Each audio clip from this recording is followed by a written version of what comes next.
Hey, how's it going? Dave2D here. So this is the Razer Mamba HyperFlux. This is their new wireless mouse that uses inductive charging to power this thing. And I don't do mice reviews, like this is not my thing on channels, but because I like this thing so much, I thought I'd do a quick video about it. So this is literally the best gaming mouse that I've used so far, ever. And the thing that I like about it, the thing that makes it special is just how lightweight it is. So what makes this different from other inductively charged wireless mice is the fact that there's no battery in this thing. It's a completely battery-free device. It has a capacitor, which I don't think those are technically batteries, but it does hold a charge through a capacitor.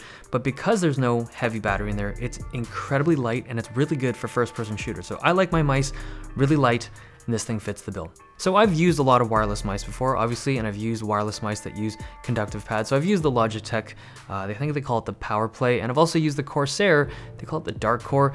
The thing is, every single wireless mouse that I've ever used that uses inductive charging has this weight to it. And I like weighted mice for like just work and just regular stuff, but when it comes to playing games, I absolutely love light mice. This thing comes in at 96 grams. To put this in perspective, there are wireless mice out there that have, I think, like 120, 150 gram weights.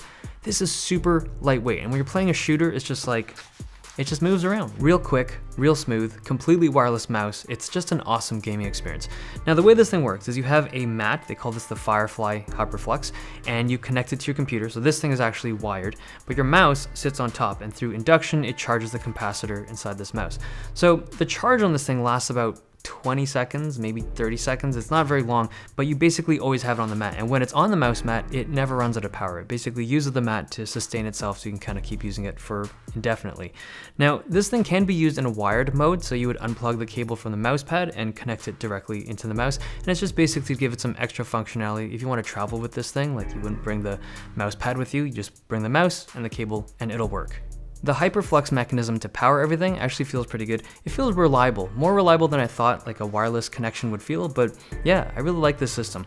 So this mat, it's reversible, so you have two sides. I don't know if you saw a video of mine earlier, there was like a Razer mouse pad that had a flippable surface, and both sides were hard surfaces. This has a hard surface and a soft surface. I prefer the soft kind of cloth feeling side, but both materials are pretty good.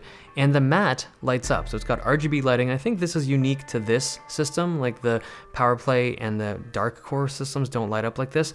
But it's 2018, it's a Razer product, you kind of expect that. I mean, would this even be a Razer product if it didn't light up in RGB?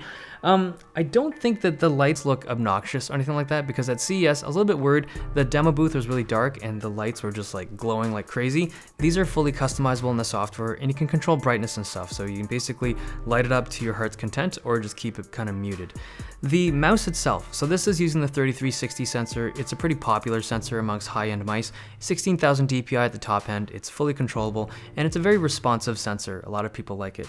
I personally find it extremely comfortable to hold. It's definitely comfortable for palm grip users. I can't speak for claw grippers because I'm not a natural claw gripper. I feel like it would work, but I feel like there's better shapes than this for claw grips. I also like the rubber on the side. I think this is something that a lot of the recent Razer mice have, so this kind of horizontal pattern. I just find it more comfortable to hold than the dotted pattern that my older SteelSeries 300 mouse had. The buttons are very Razer-ish. I feel like most people are gonna like these buttons. They're a little bit stiffer than the Death Adder buttons, not as stiff as the SteelSeries Rival 300 ones. They're very light, but not too light. Now, there are some things I don't like, and a lot of these dislikes stem from the fact that this is a very expensive mouse. It's $250. It's literally one of the most expensive mice, maybe the most expensive mouse I've ever seen. And let's start with the first one. I wish that the scroll wheel had some kind of tension adjustment, because we've seen that tech in some of Razer's other mice. It would have been nice to see it in this. The other thing is I wish this thing had weight adjustment. So I understand that this whole thing is supposed to be a super lightweight mouse. That really is what defines this mouse. But for some people that prefer a heavier mouse, it would have been nice that you could kind of increase the weight of this for people that, I don't know, for like MOBA players and stuff that do prefer heavier mice, and they don't allow that, so it kind of limits the customizability of this mouse. But there's not that much else I dislike about this thing. I wish it came in white, obviously, but yeah, it's a really slick mouse. And of all the gaming mouse that I've tried, this is seriously my favorite. Now, it's $250. It's obviously not for everyone, but if you're on that hunt for that perfect gaming mouse that's got that performance of a wired mouse and the physical feel of a wired mouse, but has that freedom of a wireless mouse, check this thing out. It's awesome. Okay, hope you guys enjoyed this video. Thumbs if you liked it, subs if you loved it. See you guys next time.